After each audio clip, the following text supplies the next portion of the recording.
Hey, folks, it's Lindsey Huddleston with SPS back in the building, the SPS Edge Show, that is. And it wouldn't be a great show without my guy, my very capable co-host, Mr. Terry McCoy Jr. Ready to go. Terry, how you doing, man?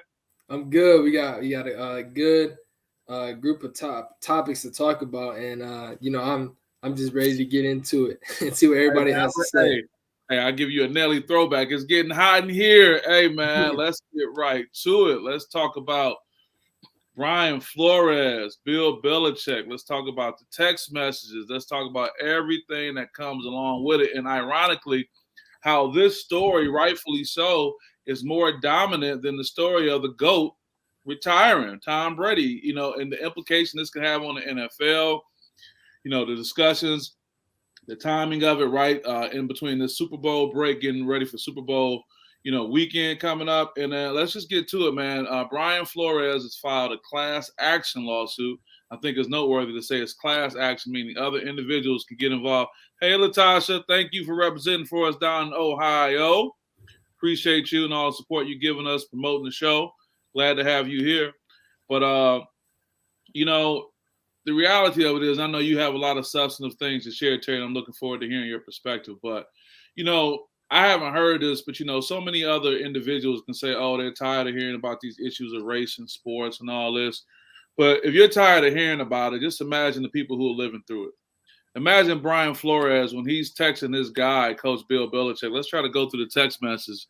Bill Belichick is like, sound like you landed, man. Congrats. He's like, oh, man, did you hear something? Like, I didn't even go to the interview yet. He said, the Giants, right?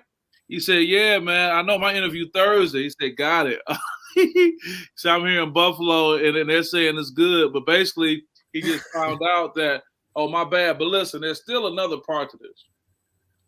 I wonder if Bill Evil Genius Belichick purposely did that, or if Brian Flores got a sign off from Belichick to promote his text messages. Well, Flores he's a Belichick guy, so I think Bill, I call him BB. I think BB was more of a sense like proud dad moment, kind of like a Nick Saban, like, hey, I heard you landed, I'm really proud of you, and then he was like, what? And I think it was more of that sense, but well, I'm saying I'm not talking about that part. Yeah, I'm sure that part. One of my guys on my coaching tree got the head coaching job, especially for the Giants, which I coached for. Remember, he coached there with Bill Parcells early in his career, right? However, I'm wondering if there was a communication between the two of them saying, look, man, I'm putting these text messages out. And where was Bill with that? Because that also implicates Bill, but Bill held some shit. I didn't know, like, whatever. So anyway, man, as I look at the television right now, it doesn't go away from the news. Now we're talking about the Stephen Ross business, who I don't particularly care for because of a number of things that he's had the opportunity to influence and chose not to. But Terry, I just don't know what to say, man. It's just like a long time coming. You see other guys like Hugh Jackson coming on board because I think they feel that they have the freedom to do that now, because Hugh's probably like, look, I'm not going back to the NFL. I'm coaching in college now. And, also too, man, like any guy who jumps out, they say this may be, a career-ending move, a Kaepernick type move. Your career is over. However, I think that, man, for those who've been experiencing it and getting looked over for so many times, and now we're hearing all these head coaches being announced who are OCs. Some of them aren't even coordinators, and it's like, oh, we got so-and-so. Let me just say this, Terry, and I'll go to you. I believe the reason why we continue to have these issues in the National Football League is that the National Football League in the head coaching position is the last bastion of white male masculinity. White man being the coach of your football team is the last thing they can hold on to, and hook or crook, they go do their damnedest to promote white men in that, because what it represents for them. The NFL, one thing, but the head coach, the one in charge, another, and that's going to be the last place they give up the ghost as it relates to willingly just allowing African-American head coaches to be head coaches. My goodness, there's only one head coach that's African-American in the NFL, and that's Mike Tomlin. So what does that say, Terry? You got to be a Superman. Yeah. You got to be like, dude, you got to be so good to still be there. And then this whole trend of firing cats after a season. Come on, Terry. The way I grew up in sports, I've never seen that. In my young yet mature, sports experience, from watching to being part of the media to just all the things I do in sports psychology, I've never seen people get fired after a year unless it was for some egregious behavior that hit the morality clause. But enough about me, Terry. I know you can dig in. So tell me what you're thinking about this whole issue with Ryan Flores being bringing this lawsuit to the NFL. Well, yeah, I mean, just an update. Like he's a finalist for the Texans and the Saints right now, so he's still in there. But I thought it was interesting what exactly he was trying to sue and what he was trying to put emphasis on. He was putting emphasis on the racial discrimination in the hiring process. So as you're trying to become a coach, right, which I think is important to note. And also his quote, he said, "We need to change the hearts and minds of the people making these decisions." So obviously we see he's targeting people in the hiring department, the ownership, the GM, assistant GM, the front office of each team, which I think is very important. But I look through each team. So the Dolphins, Giants, and Broncos. The Elway one doesn't surprise me because I've heard kind of some loopy stuff with the showing up drunk an hour late, all that type of stuff. I've heard not necessarily that, but I've heard some loopy stuff of Elway kind of doing some interesting things, whether it's building the team, getting the coach, and front office. So I'm not surprised, but what I am surprised are the two examples. The Dolphins, not necessarily Ross's character, but the reason. So Ross, there's a story of him wanting Flores to be a part of recruiting a quarterback, a really veteran quarterback, which hasn't been released who that was, and which he's telling him to tamper with that quarterback. Ryan declines it. He's like, "I'm not doing that." So Ross takes it another level. He invites Flores on a yacht, and then coincidentally, the quarterback is on the same yacht, so then they can have the same conversation. Flores declines and he leaves. Now we get into the racial part where now Ross is calling him hard to work with. He's not really listening to us. He's hard to cooperate with, and he's getting that kind of talk. No, so immediately the hat I put on is, okay, this is where the racism becomes, because I don't know a black person that hasn't been called hard to work with, difficult, too loud. Now we get into that kind of world. So that's where I'm like, only when the person who's in a position of power is not comfortable with you being that way. Right. Now, if you're their pit bull on a leash for them, oh, we love it. Right. Sick them. But I just want to clarify that. But you make an excellent point. Shout out to your dad, Terry McCoy, said the NFL is trying to make a mockery of the Rooney Rule. Okay, go ahead. He's reading your notes. Yeah, so I mean, even so, with that being said, he's not listening to the illegal actions, which I think Ross needs to sell the team for. That stuff is illegal. You can't tamper, and then you're paying a coach to lose, which I think is illegal tanking. I'm not really sure about that, but he's purposely telling Flores to tank for $100K a game. So Ross, Flores says that's not my DNA. He continues to have 2 really good seasons, overachieving as a Dolphins coach. He gets fired. Now the Giants thing, when my dad mentions the Rooney Rule, I think to me is an anti-racist rule where they're trying to push African American coaches into into the hiring process and be considered. The Giants found loopholes in the Rooney Rule, which to me, if you find loopholes in an anti-racist rule, that to me is racist, because you don't want to follow through the unbiased procedure that the NFL is trying to implement with that rule. I don't necessarily agree with that process, but because you found loopholes in a rule and didn't even give that guy a second chance, a second interview, and you just made a quota, to me that's a form of racism, because you're not letting go of the bias and you're not fully taking the process how it should be done. So what I say to people who are very not interested in this conversation, those that feel like racism always gets brought up, they're tired of it, I think you should really think about you should really question how much you love this sport. When you love this sport, you want to see it flourish, you want to see it do well, you want to be able to shout and be proud about this. But also, when things need to be said, love also is exposing. Love is truth seeking. Love is being able to find where things aren't right, to be able to fully say, no, we're wrong. We need to fix this. And a quote I'll bring up is James Baldwin. He talks about he loves America so much that he's willing to critique America all the way down to the ends meet of it because he loves it so much. And I think that's what we need to think about as fans. We love this sport, but we have to realize that there are some bad spots in this sport.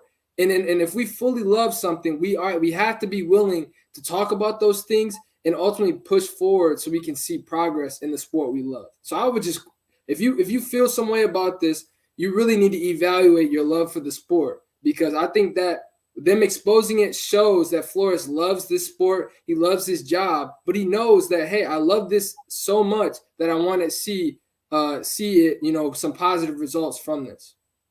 Well, you know what, Terry, you said so many great things, man. And I want to really go back to one of your original points, man, about, this hard to work with, because I'm sorry, I'm just sending this note out, man. Because the reality is that I think once he wasn't going to go along, once he wasn't going to be, happy to be on the yacht and all that kind of stuff and just go along with that, right? It was a wrap. Yeah. It was a wrap, and I think that what we need to realize, man, is that that's something black men face every day, man. I just got a call yesterday, man, from a colleague, man. Shout out to our guy, Aaron. He said it's all about character. And sometimes, man, they don't expect you to have that kind of character. So, I wonder how many people have been so willing to acquiesce to what this billionaire owner wants that he expects he can just dangle something. I'll bring him on the yacht. We'll do it like that. Because basically what he was saying, Terry, to your point, is that he already planned on making them have this collusion. Yeah. He just was surprised that he wasn't going to go along with it. So he went on. And Keyshawn made a really good point this morning on the Keyshawn, Max, and Jay Will show. He said these guys didn't play. So because they didn't play, man, they don't have the same type of respect for the game. These guys are billionaires, man, and they're used to doing their own thing, man. You know what I'm saying? They're used to, okay, man, I'm going to get them to do it because I got money. Right. They done ran up against the wrong brother. They done ran up against the wrong brother, Terry. They done ran up a brother who said, I deal in truth. I deal in truth. You know what I'm saying? I just want to say, man,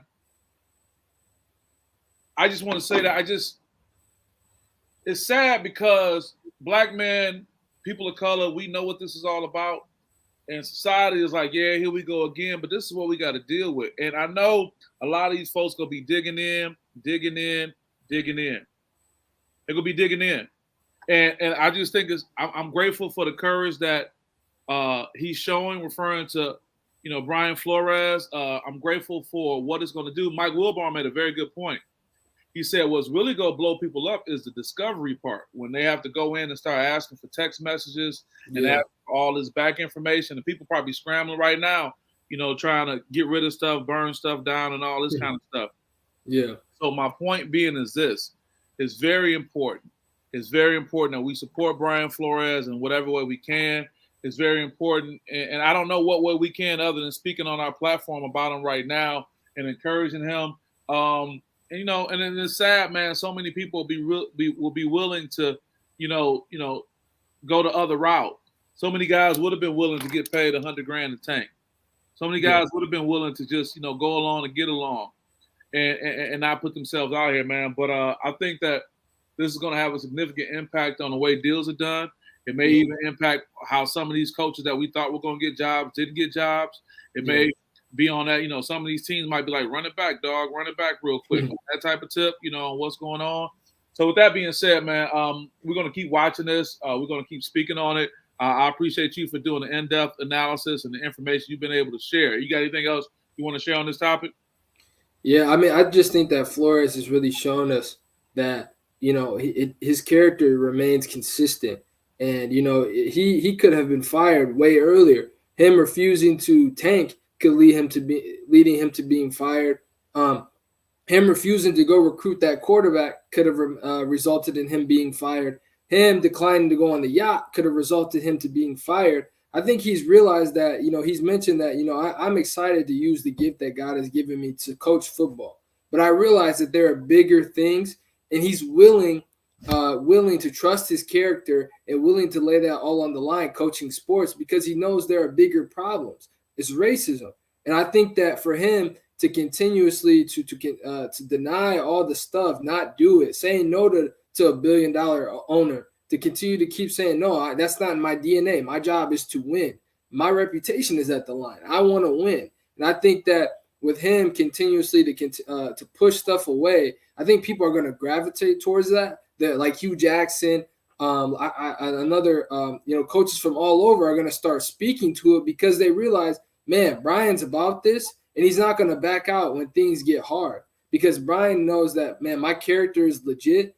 And, whenever fire comes, my foundation, because my character is good, is going to remain solid. So I think he just trusts himself.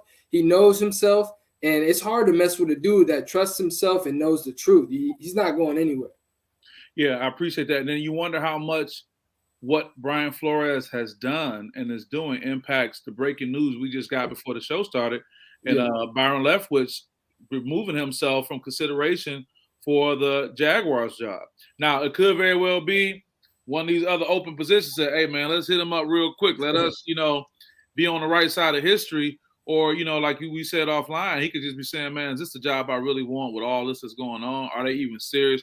Maybe some things have taken place throughout his interview process that's been questionable, whatever it may be. But we're going to keep watching this. I want to say thank you to everybody who's been tuning in. We got some people making some comments for some future segments. I'm looking forward to that. So with that, let me just give a shout out to our sponsors real quick. We couldn't do this without sponsors.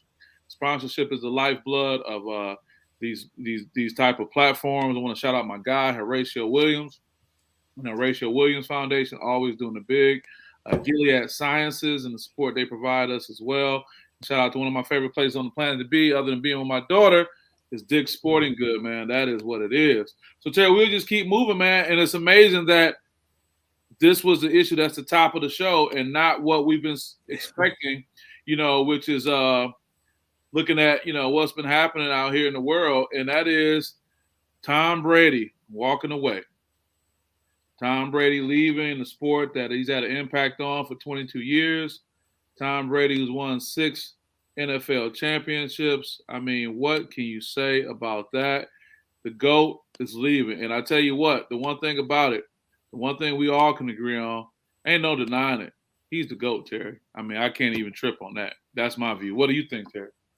I'm just, it's one of those moments where it's like the boy who called wolf kind of thing. Every year that ends with Brady, it's like, is he done? Is he done?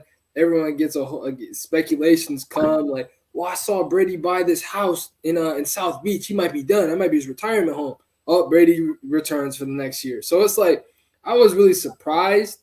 One, it's off a loss. I thought Brady would leave on a high note off another Super Bowl, in my opinion, because I think that his team was set up to where they could again and contend for one like they did this year. But I mean, that man's been in the NFL for 49% of his life. You say 49%, Terry? 49% of his life. Tom Brady has been a professional football player. That's crazy. Another stat, Tom Brady in his 20s has thrown for 147 touchdowns. In his 40s, he has thrown for 165 touchdowns. In his 40s. 40 years old and up.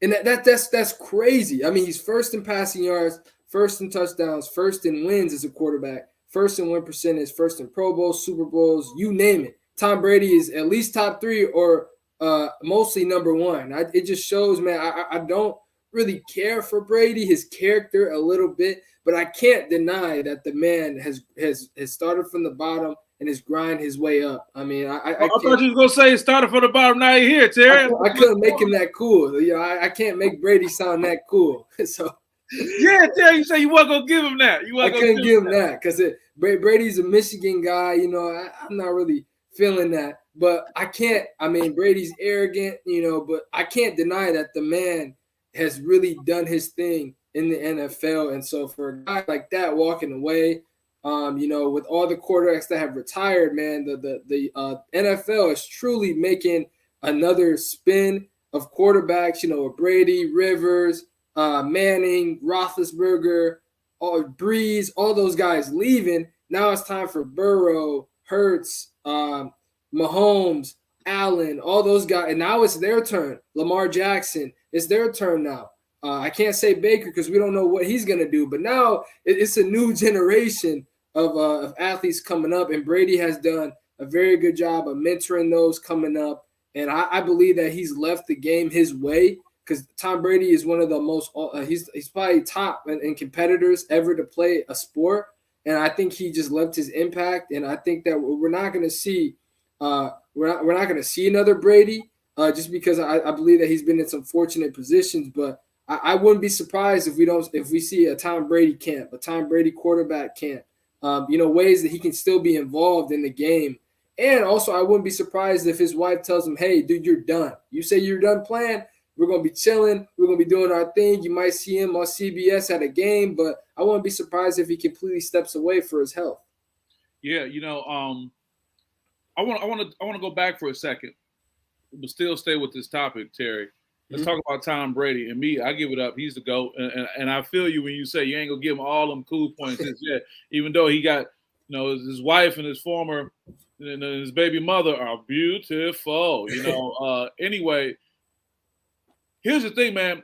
To that statement that I made earlier about that white head coach position or that white male being in that head coach position, Tom Brady represents that.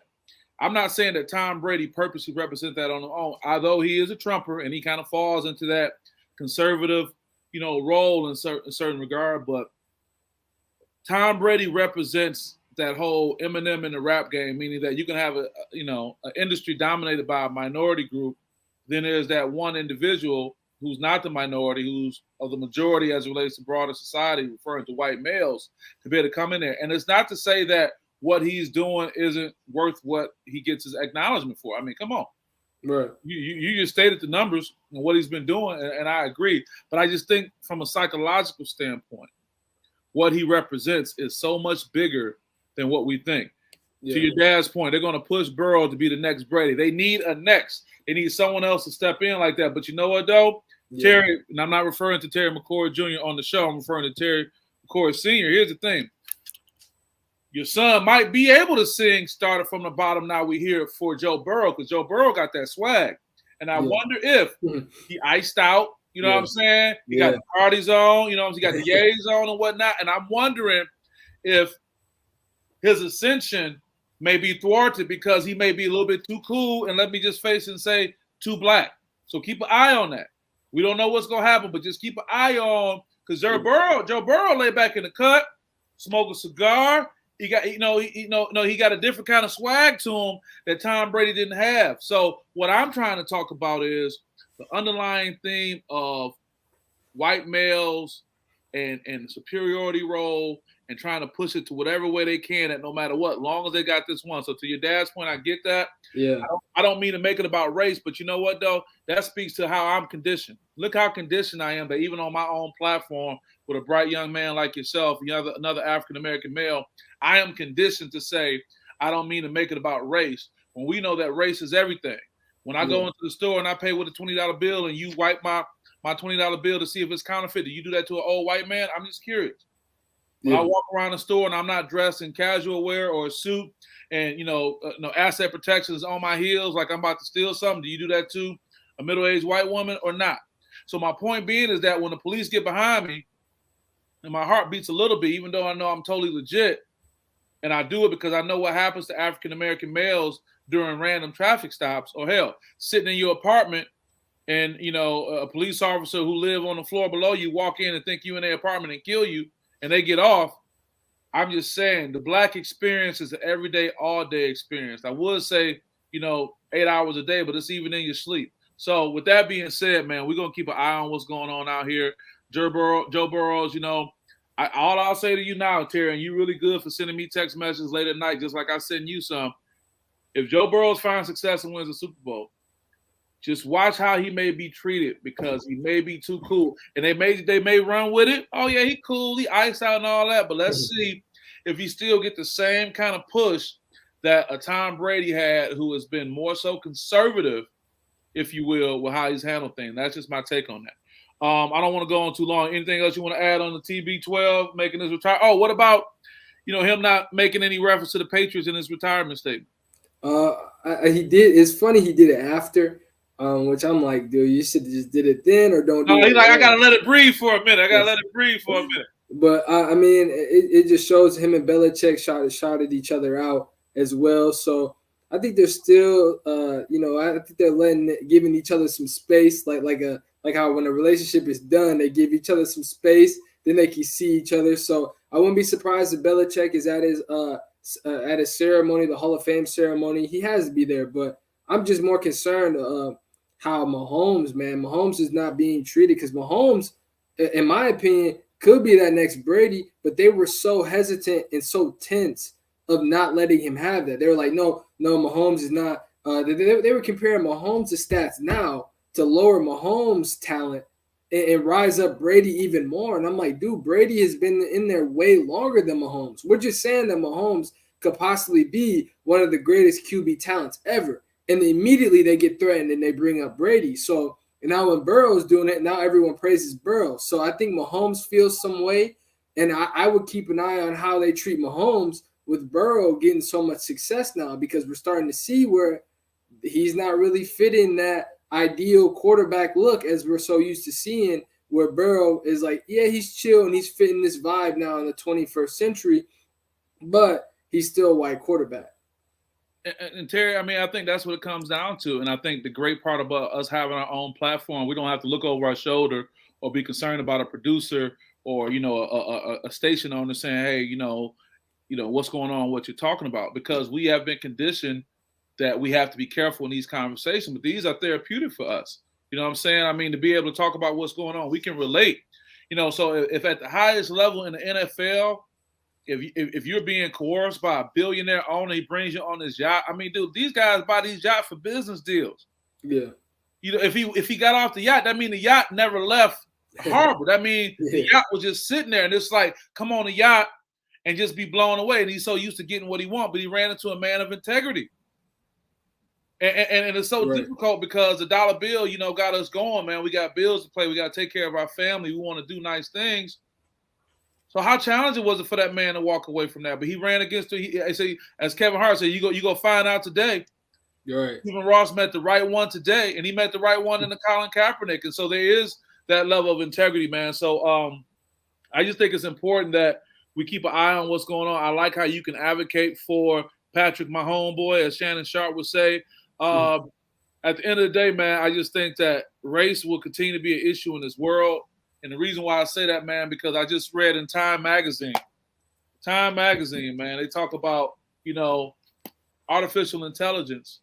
And one of the biggest researchers in artificial intelligence, a woman of Eritrean descent, of African descent, she was let go from Google because she complained and challenged them that the artificial intelligence that's being created is created with a racial bias because there's not enough people in color involved. No, it's proven. I'll just say this one thing, and I think this is consistent with the theme of what we're talking about of race in America, race in this world.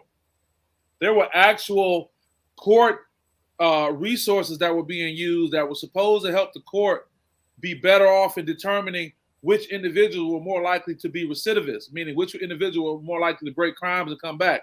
And what these resources created by artificial intelligence did, Terry, is it had more white men who they said, oh, they'll be fine. And these fools actually committed more crimes. And black men, they said they might commit the crimes they didn't. So even going into the future, I'm not saying all is hopeless, all is up, but that's why these fights are important. And we can't get tired of it, because if we get tired of it, it's going to remain the same, and be thankful that our ancestors didn't get tired of it before us. So with that being said, I'm going to go to a break. We're going to come back and talk about one of your favorite schools you love to hate. In a second, we're going to talk about their head coach and what happened with him. And I think that's consistent with the thing we have going on.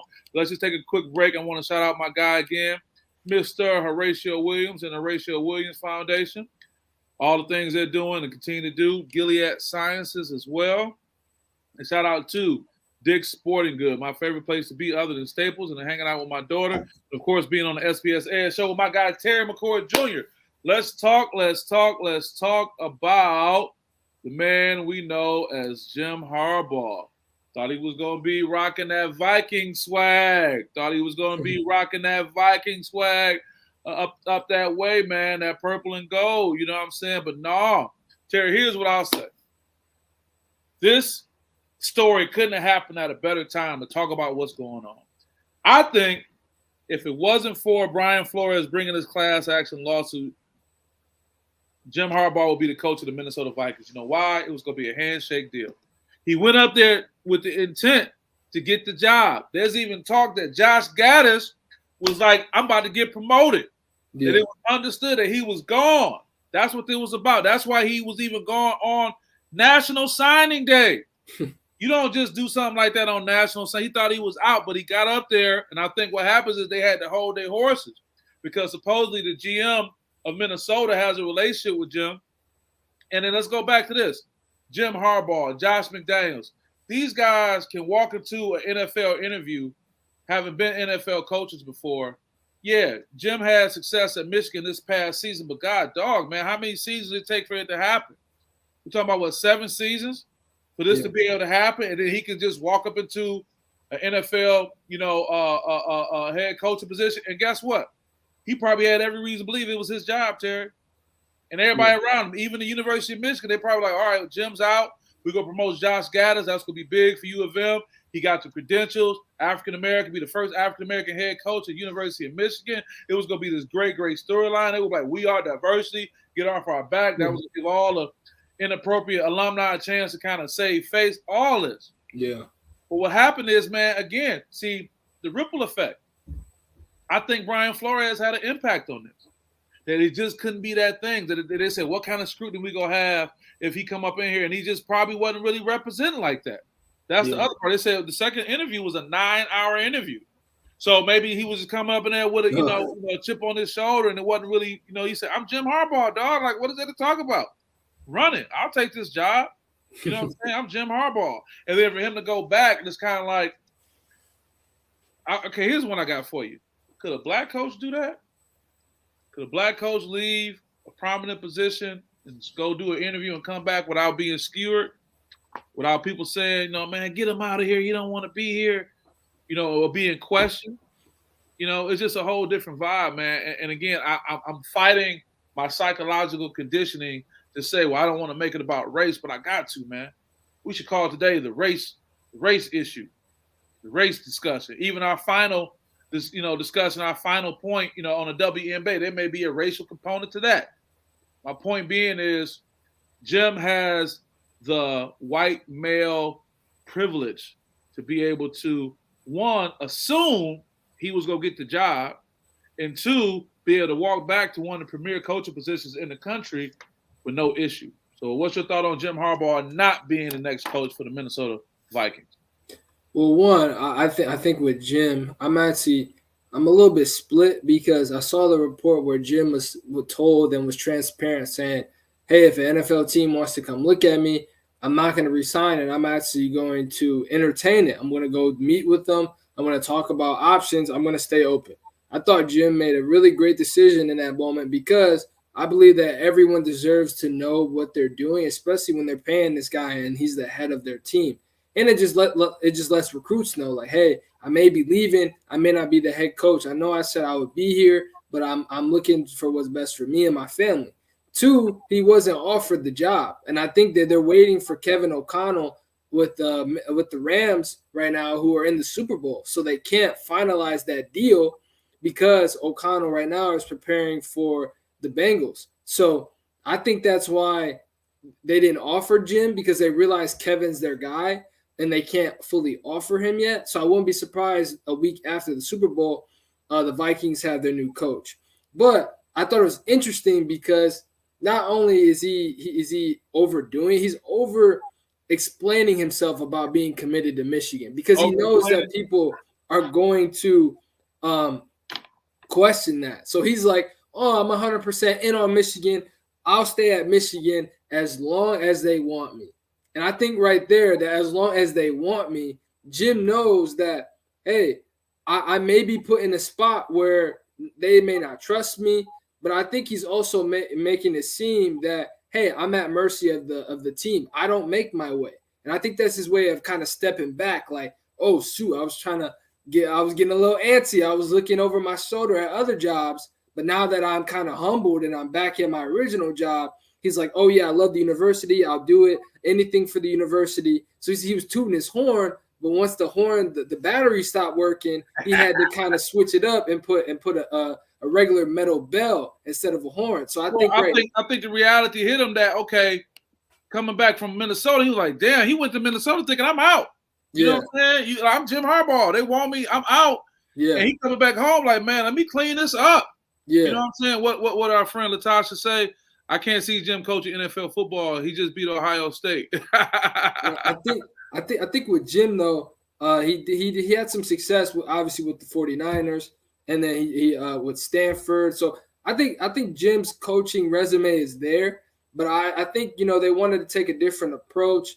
Which I mean I don't know if Jim was really fond of that, but I think ultimately it doesn't help his recruiting because it shows that hey, Jim at any moment could be out. He didn't even go to signing day, so it shows like hey man, like. You would schedule an interview on signing day when these people are committing their athletic careers with you at the helm. You're the head coach. I think that speaks to the fact he thought he was gone, Terry, because it wouldn't have mattered. If he would have gone to Minnesota Vikings, it wouldn't have mattered. Right. Like signing day, somebody else would be there. I'm straight. I think that speaks to him thinking he was gone and almost kind of trying to see if he still got it. Let me see if I still got it. Let me go up here and see. And that part I can understand despite all the fanfare because it would eat him up inside if he's there coaching. Now here's what I'll say. So check this out. Now, you probably don't want to hear this. I know Latasha don't want to hear this either. Dude, it may really turn up things for him at Michigan because now he's like, look, man, the NFL don't want me right now. They don't want me. So as my boy Kelly Goins told me, my guy from the Michigan State Police, Governor security tell my guy, we were sitting outside the governor's office one day, he said, love those that love you. The NFL don't love them no more. Yeah. Michigan people do. You better come home and get your mind right. You know what? And even though, when you talk about having such a public life, and they could tell you what the tail number was on the plane and where he was at this time, they follow him, minute by minute. He needed to do that. And I respect that. He needed to do that to get a clear understanding of what's what. Like, dude, get back here at Michigan and get focused on Michigan because ain't nothing else out there for you. And now in this day and time of post-Brian Flores, things going to be done differently, man, because a lot of these have been handshake deals, man. Like I say, with with the Giants coach already being in way before Brian Flores interview, how many just handshake deals are just going on? And they can't afford to do that. They can't take the chance. So we are going to see, man. I don't know. I think my response to that would just be, is he already satisfied with beating Ohio State once? Because now he's looking at NFL, or I made it to the playoffs. I've already done everything. Michigan, I gave y'all, I fulfilled my promise. The glory years are here. And now he's like, oh, I'm looking to go do my next challenge. Because he may feel like, hey, I've satisfied every Michigan fan this year. My question is, like, why is he not trying to keep that there after a year? Why aren't you exactly hungry to keep that dynasty? Like, because I feel like this is the first year, as long as he's been there, this is the first year where he's lived up to that hype, and now he's satisfied. I would be in question with that if I'm a Michigan fan. Is he satisfied? Is he thinking like, okay, it's NFL or bust for me still? I'm back here at Michigan. I'm going to keep doing my thing. But once you kind of get humbled and once you kind of get to that point where you're like, yo, like, I'm satisfied. Now I got to rebuild that hunger again. I'd be a little nervous because I think Jim Harbaugh is satisfied, but he just won't say it. Hey, man, I'm going to be a little vulnerable here on this show.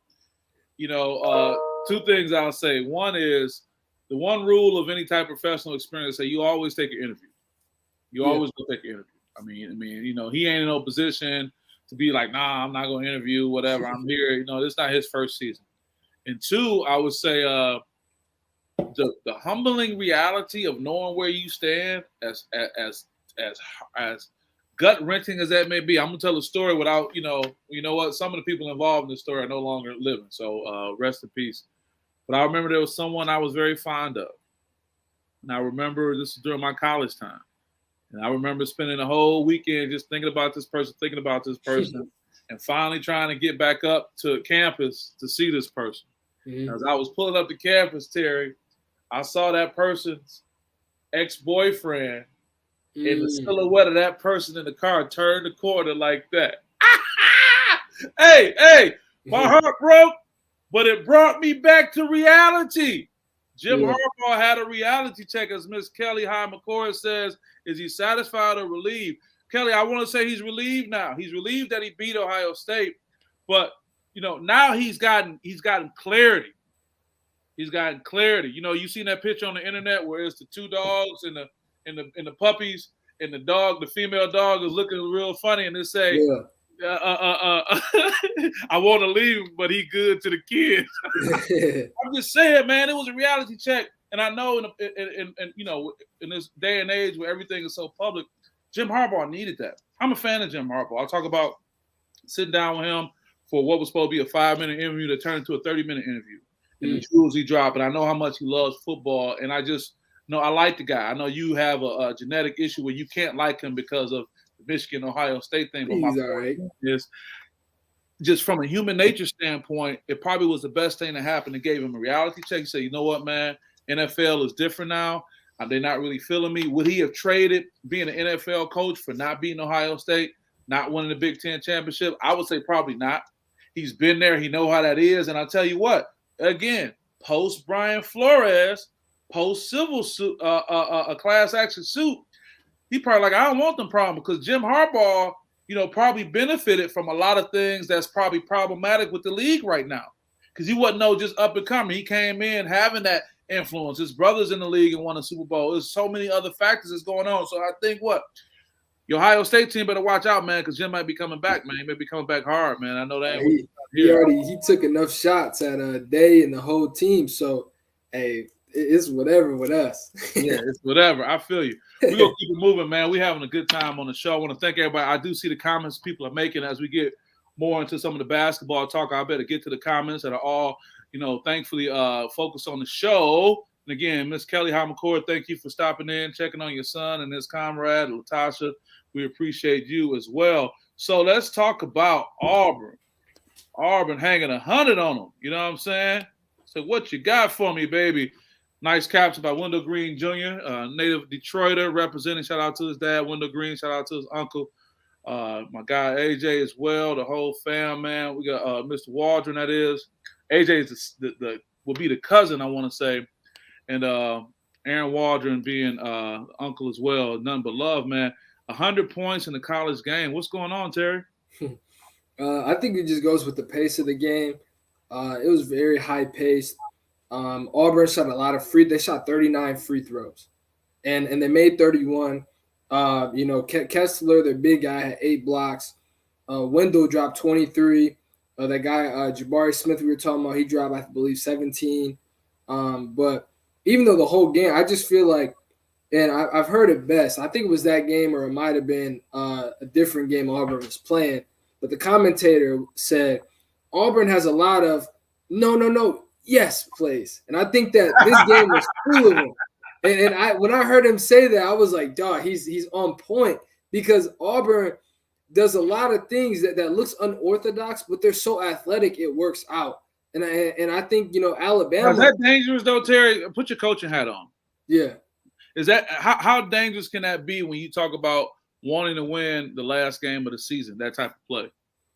I think you have to, as a coach, I would distinct what are winning plays and what's our winning formula. If we get out and run and we do run and shoot, I would have my players understand the time to do that, and when it's necessary to do that, when it's necessary to push the pace. It's a skill to win as a point guard, which I think Wendell does a really good job at, pushing the pace and when to slow it down. I think ultimately, that goes with guard play. I think the guards have to understand that, and the bigs and the forwards have to kind of buy into that process. So, But I think that, Alabama scoring 81.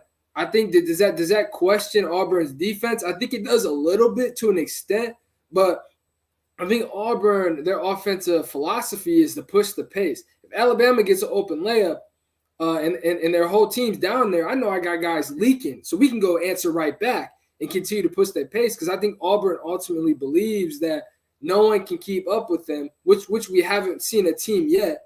I mean, they're lost this year. Yeah, I mean, in the Bahamas, they were kind of like that, but I would argue that since the Bahamas, they found that they're I should say Atlantis, excuse me. So since Atlantis, they were able to find their formula, which is go out and play and really good guard play, which I think Wendell will enter the starting spot soon.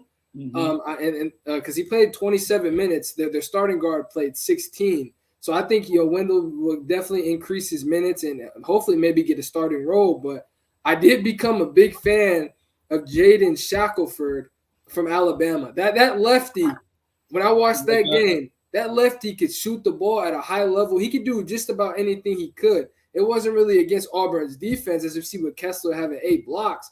I just think him and JQ, Quinterly, I think those guys are really good as well. So I think Alabama, we've seen them beat Baylor. We've seen them play really big. I believe they beat Gonzaga as well.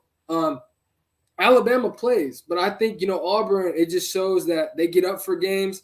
Their home crowd, and they're buying into the Bruce Pearl philosophy, having fun, playing their game. And, it just sucks because you see a guy like Wendell from our backyard here at MSU go down and go somewhere else.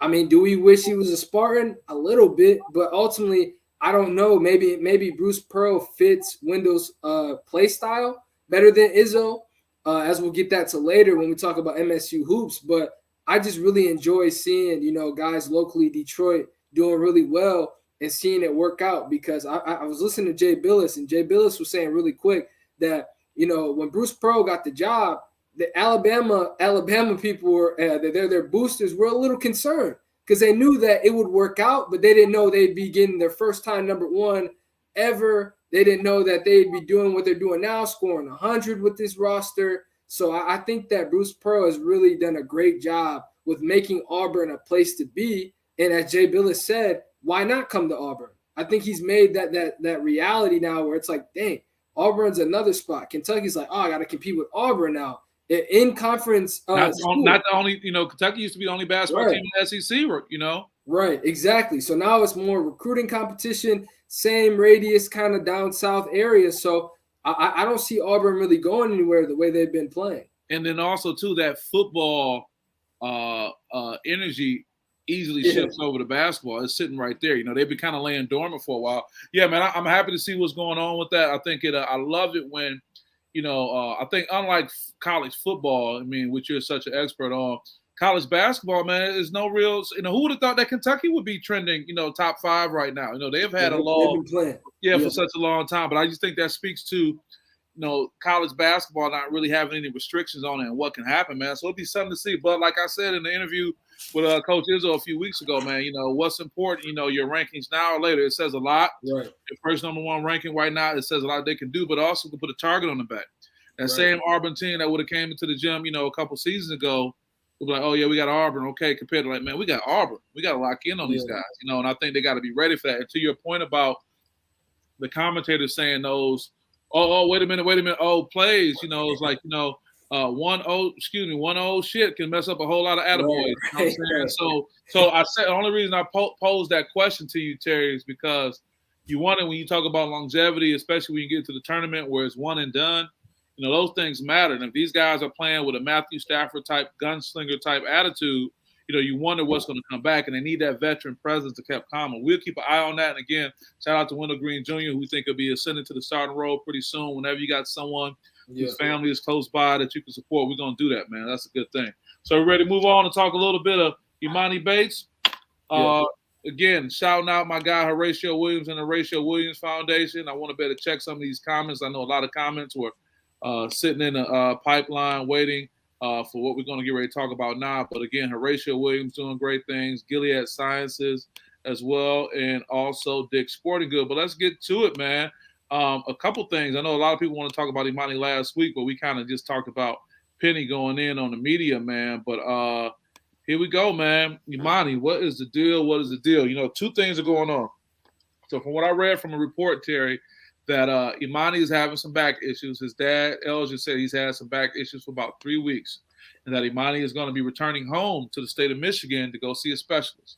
The concern was Imani being removed from the Memphis basketball team. There was also reports that a few weeks ago that Imani made the comment that basketball is not fun anymore.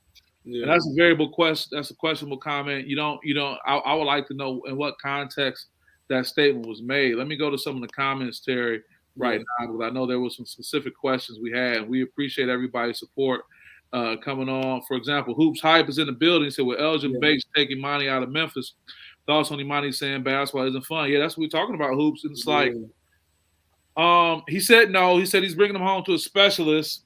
But I tell you what, though, man, it's really no telling, man, because the one thing that Elgin has been consistently inconsistent when he talks about going from A to B. Yeah. Elgin got his own plan. Elgin go do what he got to do.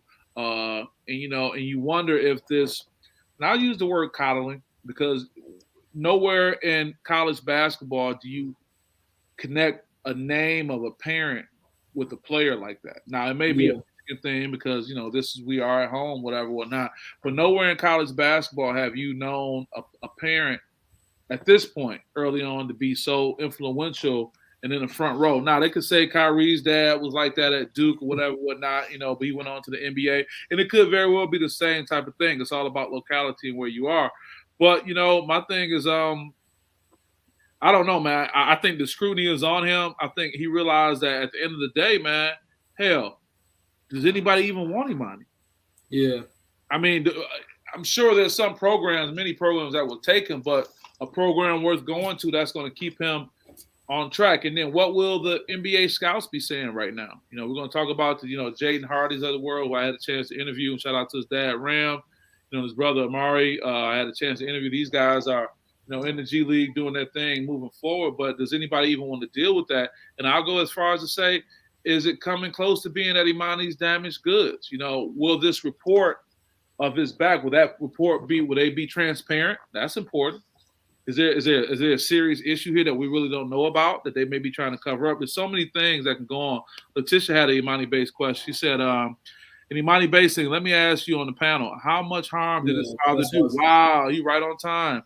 What I mean is he's only ever played for his pops and was able to shoot all the time and not be held accountable. Dang, Letitia, I don't know what's better, your profile picture, your comments that you make. I mean, I say that in all due respect. Such an attractive young lady. Letitia, hey, here's the thing. You right on. We had these parents, and one of the terms that's used in the educational field, snowplow parents. I mean, they get in front of the kid and they just plow away. Yeah, he played for his dad. And technically, he was still playing for his dad when he went to Warren Lincoln when he went to Lincoln, not Warren Lincoln, shout out. Oh, Ipsy Lincoln, I think. Ipsy Lincoln, yeah. I'm thinking about my man over there and their staff. But when he went over to Lincoln, his dad was still on staff. His dad was right there. I remember being at an event. Shout out to my guy Brandon Guyton, BG, out in Grand Rapids. It was a showcase out there, and Lincoln was playing. That's when they lost to Scooby, who went on from Ben Hart.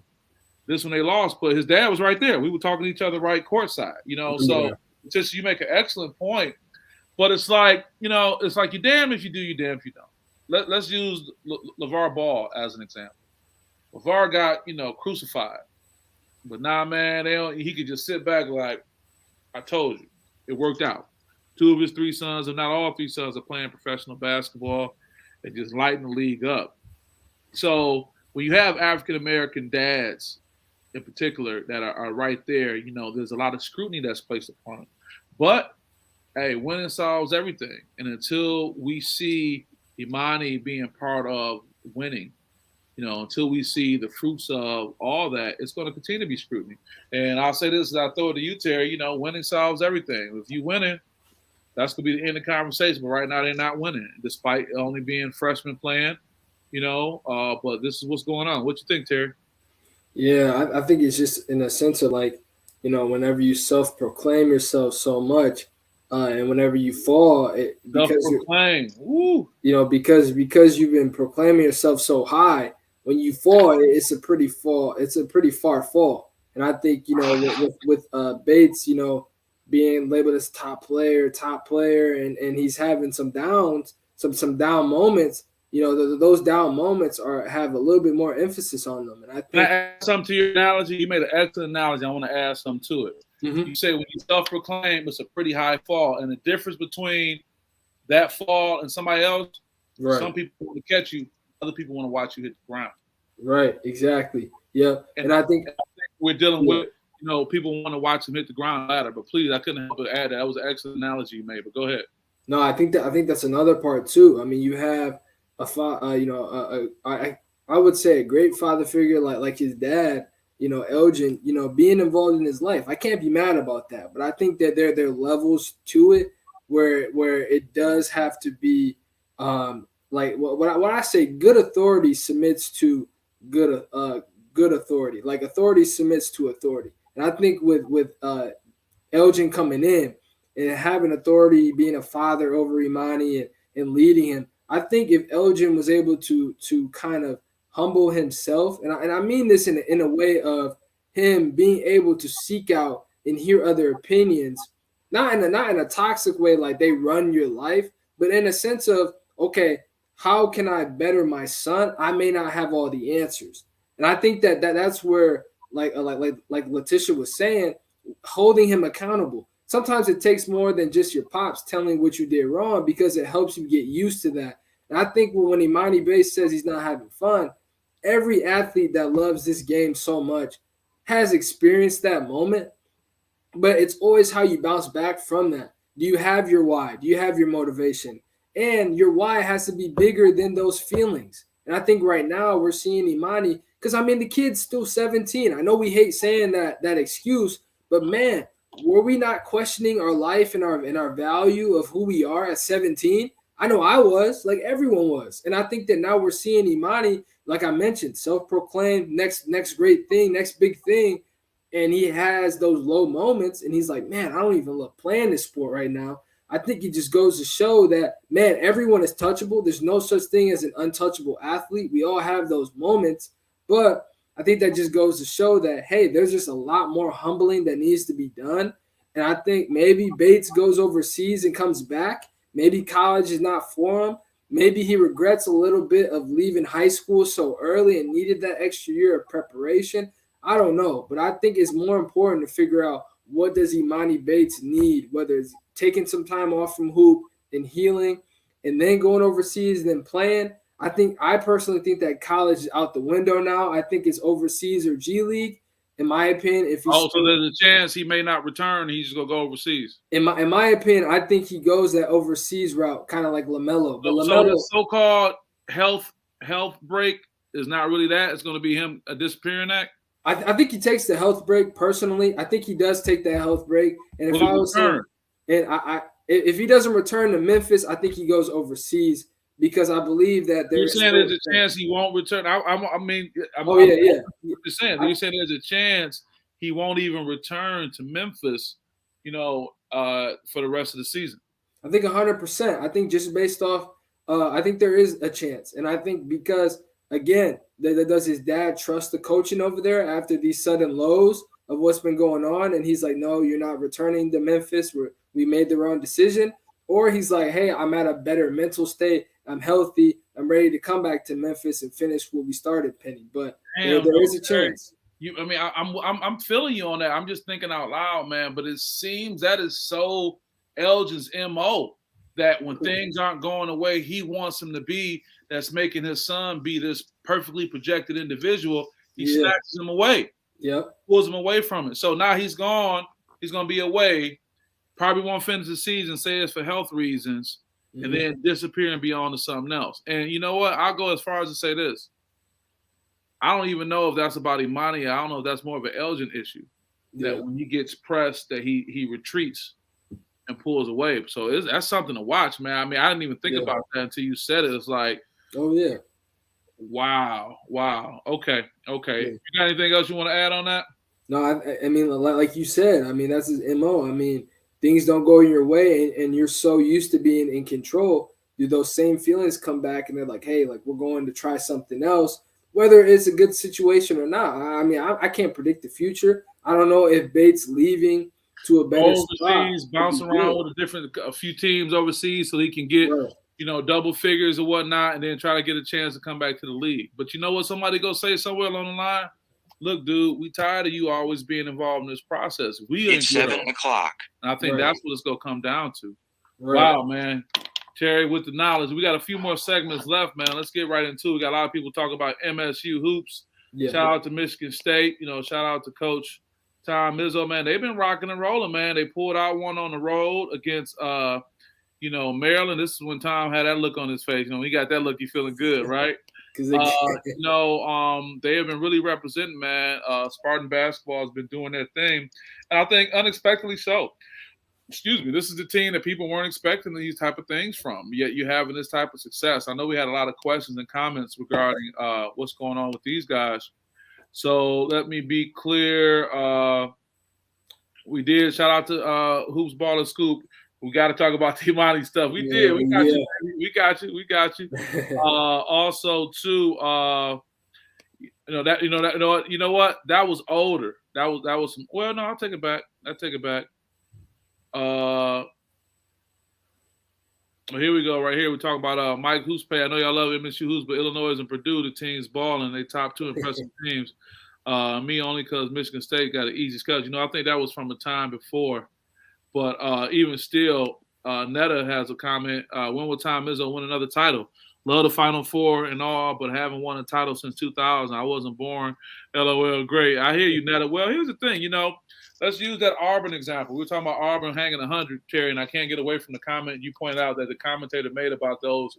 Oh, wait. Oh, that's a good move type thing. You compare a team playing like that and an Izzo coach team, he's been emphasizing, hey, let's knock off these turnovers. I think when it comes down to tournament play, man, that's when a time Izzo has an edge. If we can just predict the Final Four between the Auburn and the Michigan State, I think that's when having a program that's been there so many times before. I know it's not the NBA. I know it's not a 7-game series, but that has an impact. So the answer is not a question. I think, it could ease up and happen. It can be lurking. And that's when Tom has had his most success, when you really weren't really expecting it. And I tell you what, if oh my God, I'm drawing a blank on my man if Marcus Beeman can keep stepping out, Marcus Beeman knocking down that 3-pointer dude, you know how much of a game changer that is? Right. If you're a 7-footer who blocks shots, who is a shot blocking presence, who's actually strong. They say don't sleep on Markey. Markey has strength. They talk about his ability to lift what he lifts, but if he can continue to step out, twice a half and knock down that 3-pointer, it's going to stretch the defense. It's going to bring all kind of changes and looks good. And I think the biggest issue is not necessarily the freshman play, but if the transfer guard Tyson, can just really continue to maintain his confidence and not worry about a turnover and just play, he'll be okay. So what do you think about Michigan State basketball and what they've been on lately? I think they're starting to find their identity. I think that right now Christie seems like their start-off guy. He's the first leg in a game where they usually get him going. I noticed that every time they win a tip, they immediately go down to Marcus Bingham in that low post touch. So I think when we're starting to see MSU kind of go through their sets, go through their forms, and then towards the end of the game, we're seeing Malik Hall, Joey Hauser hit some big shots. And I think Hall is kind of making a case for him to be the closer of this team. But I'm really in a good feeling about this team because I believe they're starting to see we're starting to see the stuff that we've been hearing so much about. Like Hauser, I can't lie. I mean, he's been playing really well. And I think one thing that I've seen change about Hauser is how he approaches a game. We're seeing him let it come to him. Was that after he hit that winning shot a few weeks ago? Remember he had the putback? Yeah. Did you see that before then, or did it come after that? I would say leading up to that, I think that definitely helped his confidence. But I would just honestly say that because we hear Izzo say, Hauser always makes the winning plays. He plays hard. He's a garbage guy. He's always going to box out, do the right things. He's a coach's dream.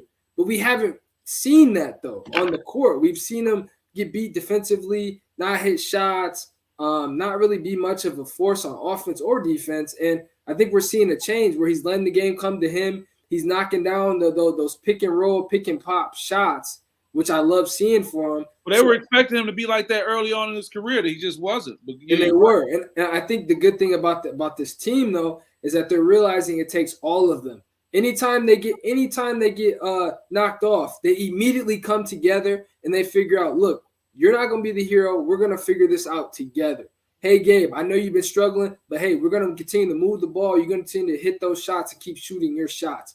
They always look for each other. And I think this team fits Izzo's identity, the blue-collar, work hard, underdog mentality that I think Izzo loves.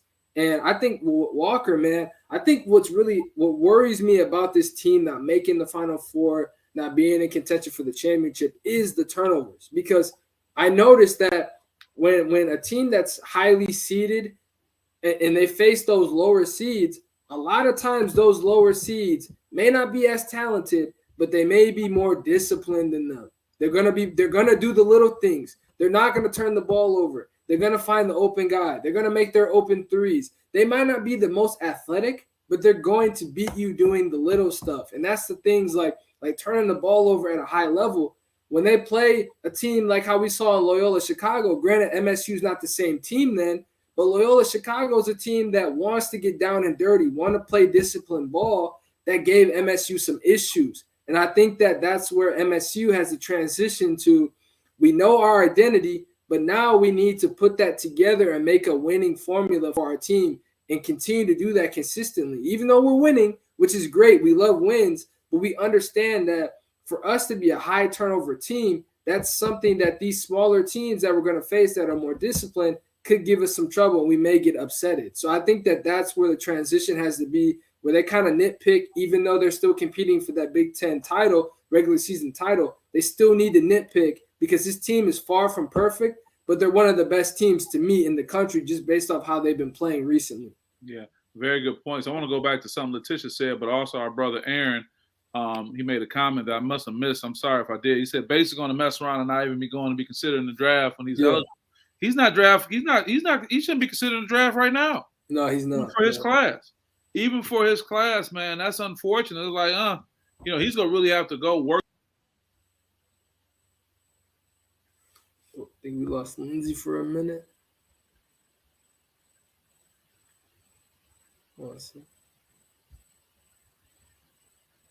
Sorry, I'm right here. Capable of being able to work, and that's the sad part because if they say, "No, man, you gotta just come in like a regular dude," and to your point earlier about his dad being so attached to him, will he be able to do that? Shout out to my guy Derek Coleman. DC made a comment saying, "Man, you in those practices with them grown men, so you'll get choked out. You can't look over to the sideline for your daddy. He won't even be there." For real though, these guys out here trying to eat. Yeah, get them something. Shout out to Terry McCoy Sr. He says Hauser reminds me of Jason Klein off that 1999 team. Jason Klein, ooh. Hey, did he do what he needed to do was the question. I want to go back to something Letitia said earlier that's in line with our Michigan State discussion. I'm a big MSU fan. We up here with one of the top 3 records, but I feel we just lacking something. God bless us with an easy schedule. We don't go to Purdue, Ohio State. A starless team will hurt. Here's the thing. I always say it's never an easy schedule. It's all balanced. It just may be backloaded. I'm just telling you that. Yeah. So you look at it right now, but then you look at those latter games, especially when you get into those, hey, we need to win so many games to win the Big Ten championship or whatnot. It's all there. Now, I agree that they may not go on the road here or there, but it ain't never necessarily easy. It may just be easy time right now, and that may be why it's okay for Izzo to have those type of turnovers before something else jumps off. You got to keep that in mind. Shout out to Aaron again. Aaron said MSU is a go-to player away from being. I agree. And right now, you know what that go-to player has been late in the game? Hall. Yeah, exactly. Why am I all my guys? Malik Hall. I was about to say Maurice. Malik Hall has been at, and Tom must have had a meeting and pulled him into the office late one night and said, listen, hey, when it's going down, you go ahead and do it. You know what I'm saying? Go ahead and do it. I'm looking at the schedule right now.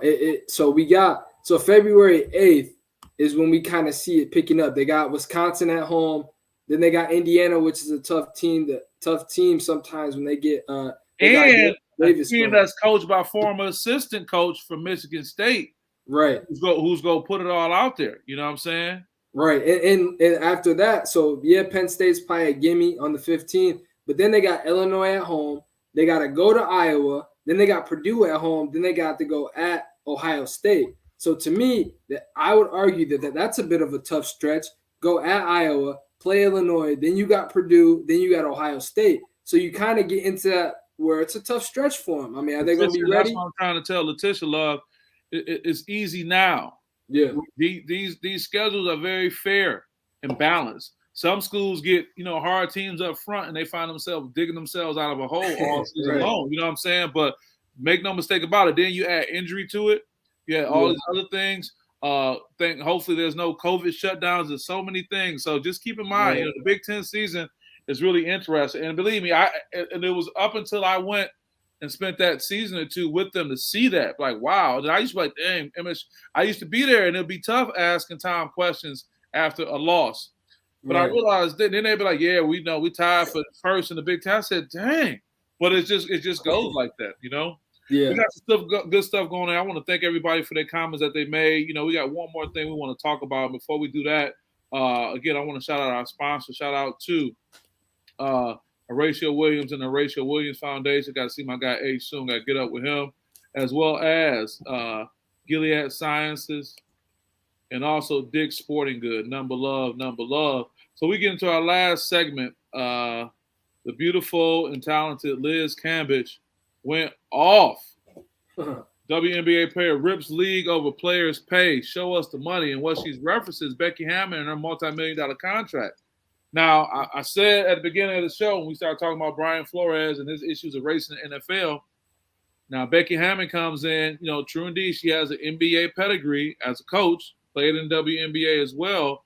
But, white female getting this multi-million-dollar contract, and Liz was going off saying, I'm not going to be paying for no upgrades on my flight no more just to make it to a game. So they're talking about basically the struggle is real for the players, and then you get this coach coming in. I wonder if that's like making things dead on arrival for Becky Hammon as she comes in. But what do you think about Liz's comments? I think this really goes for the ownership. I haven't really been hearing too much from ownership about pay. And ownership right now, from my understanding, I've been in the WNBA groups and I've been seeing a lot of talking about the salary cap. And there isn't really much of a hindrance or really anything stopping the players from being paid because the ownership, I think we really need to, as the ownership in the WNBA, I think they really need to check themselves. Are they really paying? Are they being stubborn with that investment of a team?